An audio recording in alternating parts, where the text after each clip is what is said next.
Hi everybody, today we are working on formulas and problem solving. I will show you guys few formula that we need for this objective, and then you're gonna need it anyway for further classes too. So here's the one: area equal length times width. So this is actually area. I'm just gonna write it down in words. Area of a rectangle equal length times width.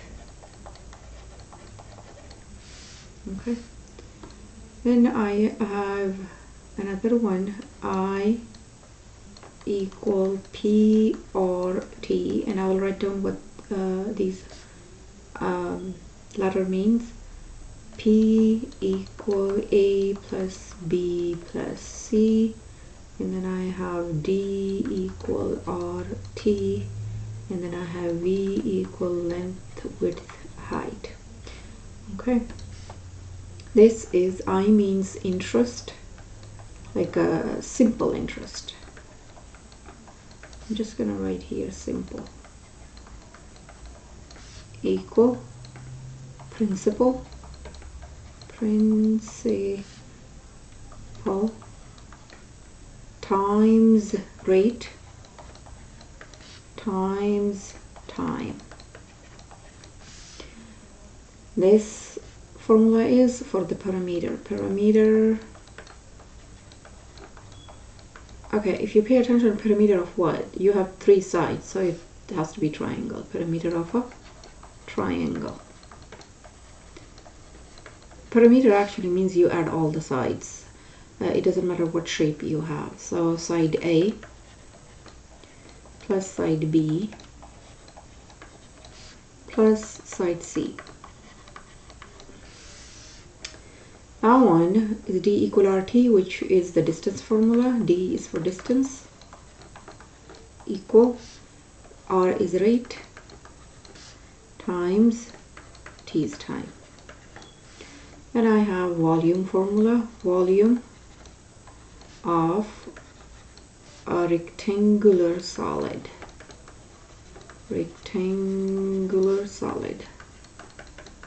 equal length times width times height.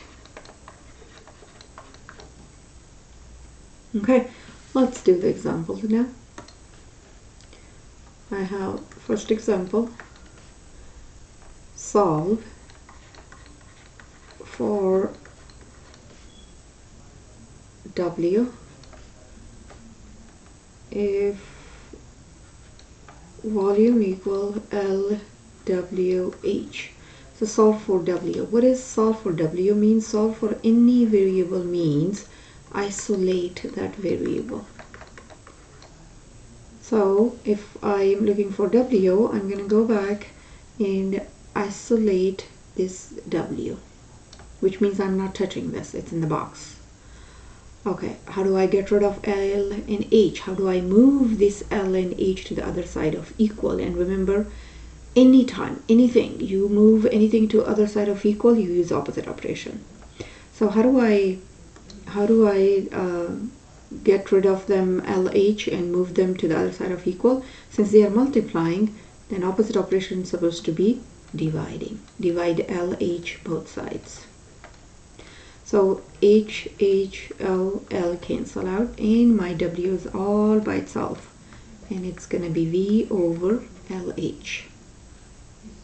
So that's my answer for that, because that's what they are asking me. Isolate W. Okay, let's do another example. I have solve 4y minus 5x equal 9 for y. So now in this case I have to isolate y. So I'm going to put that y in a box which means I'm not touching it. And then I will go back and okay, there is a, I mean, you can do either way. You can move the 4 first and then 5x later, but there is easy way because I don't want extra steps. So easy way is I have to make sure that I don't touch the number with the variable that we're supposed to be isolating. So if I'm isolating y, don't touch 4 yet. We are going to move it, but not yet. The first thing, I have to get rid of this term. So to get rid of this term, I'm adding 5 both sides, 5x actually. And I'm adding 5x because the opposite operation is subtracting. So opposite operation is going to be positive. So they cancel out and I'm left with 4y equal, and these two are not like terms. So I can just add 9 and 5. So it's going to stay 5x plus 9. Now I have to get rid of 4, and when you're multiplying or dividing anything, you have to do it everywhere. So cancel out, and my answer is y equal 5x plus 9 over 4, or you can write it down again, y equal 5x over 4 plus 9 over 4, because we know this 4 goes under both of the terms. So either your answer is this or maybe that one. It's okay. Okay, let's do another example.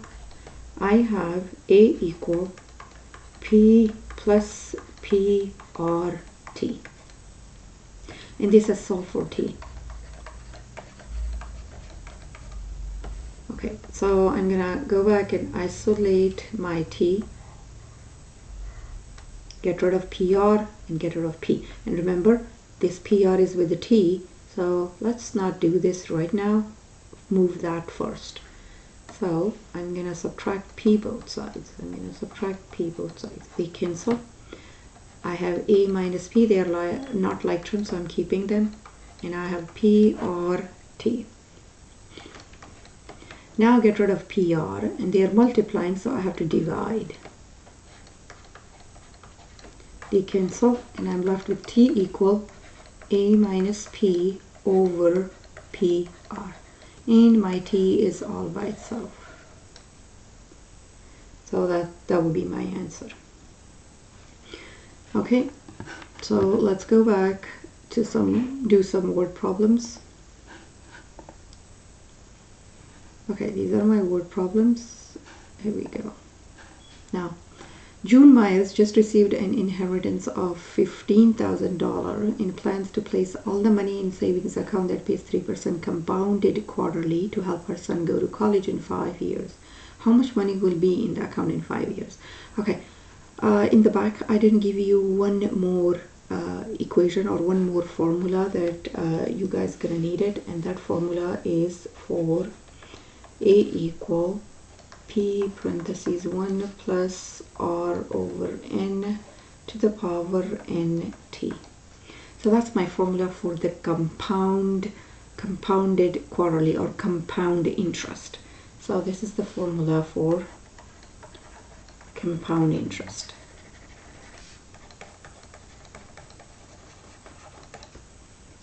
Okay. So let's read the question one more time and collect all the information that we need for this formula. Like what is A, what is P, what is R, what's N, what is N and T, and all that stuff. So we have to figure it out, all of that. Now let me show you this. A means amount in the account.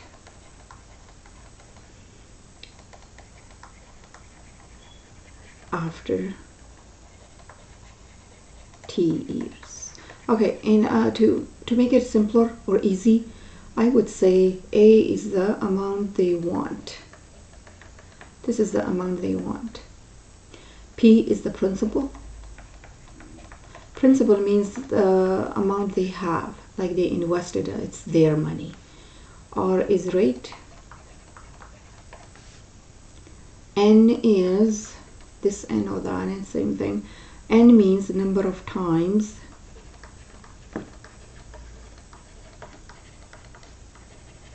corresponds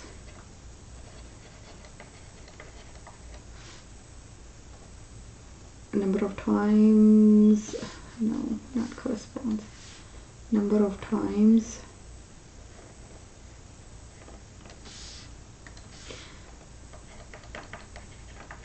compounded per year. Okay, now let's go back to the question. June married received inheritance of $15,000. So what is this $15,000? This $15,000 means that's the amount she has. She invested it, she has it. So that's P. And plans to place all money in savings account that pays 3%. 3% is the rate. And always change the rate into decimal. So it's going to be 0.03. To help her son go to college in 5 years, and that's T. And T time is always supposed to be in years. How much money will be in the account in 5 years? How much money, which means that's the money she needs, or that's the money she wants. So that will be A. Now let's plug in everything in the formula. A, that's what she's looking for. She wants that money. P is the principal, which is $15,000. Parentheses 1 plus, rate is 0.03. It's in decimal. And what is N? Number of times compounded. How many times compounded? Quarterly. So this quarterly means that's N. Well, that would be 4. Quarter means 4. And then 4 times 5. So all you have to do is plug in everything in the calculator the way it looks like, with the parentheses and all that stuff. But if I'm not using a calculator, I would do something like this. For example, this inside is in red, so we know that's what I solved. Okay, now I'm gonna go back here. A is equal, 15,000 stays for right now, and I have this whole portion. When I solve this or plugged it in the calculator, I'm getting 1.0075 to the power 20. When I solve this first, I'm going exactly by PEMDAS order of operations. So A equal, when I 15,000 again stays, and I'm gonna plug this in the calculator to the power 20. I got 1.161184142. I just put some numbers. I mean, you can do round it up.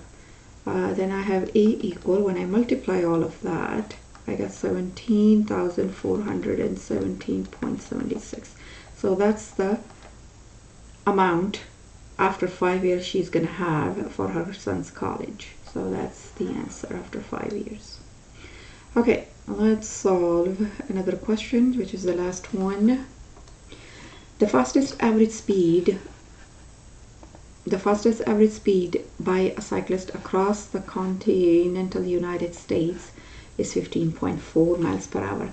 Okay, remember when I told you guys this before several times, and I'm gonna tell you throughout every video. If you see the word problem, please start with what they're asking you. So if I'm going to read this question first, and then I will find out what they're asking me.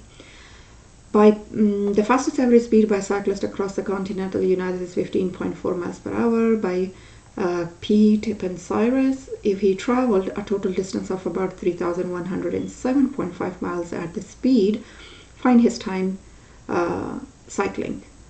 Write the time in days, hours, and minutes. So if you guys pay attention, they are asking for write the time in days, hours, and minutes. So we will deal with that days, hours, minutes later. Let's figure it out what the time is, what time they are talking about. So you know they are talking about distance, so I'm using a formula D equal RT. So what is D in here? Let's see. If he traveled a total distance, it's 3,107.5, so that's a D. I'm going to go back and I will do, I'm just going to replace and use the formula for D. Then I have rate R. Do I have R? Yes, or rate in this case that's a speed actually. You know, rate is speed. So 15.4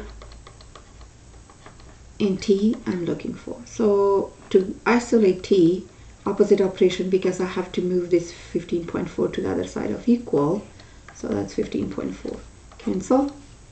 T equal, when you plug this in the calculator, you should have something like 207.79, and that's the approximation. Okay, so time is that. Now we got the time. Now we have to figure it out how to change this in days, hours, and minutes. So if I'm changing this in days, you know there are 24 hours in one day. So I'm going to divide this, like let's write down here days. So I'm going to divide this 207.79 by 24, and it will give me 8.41 days. So do you see 8 days completely, full 8 days with 0.41, this 0.41, I'm going to change that to hours. So I'm going to multiply this by, I think 24, not 60, I'm sorry. Multiply this, a 0.41 times 24. When I multiply these together, I got 9.84 hours. Now change into minutes. 9 hours is good, but 0.84, let's try 0.84, multiply with 60, because we have 1 minute is 60 seconds. So when you multiply this, you will get approximately about 50. So technically, these are 50 minutes. Technically, you have 8 days, 9 hours, 50 minutes. And that's my answer for this question. Okay, so we are done, guys, for this one today. And any questions, please write it down in the comment, and I will try my best to answer. Please like and subscribe my channel and like my video. I would really appreciate that. And see you again. Bye.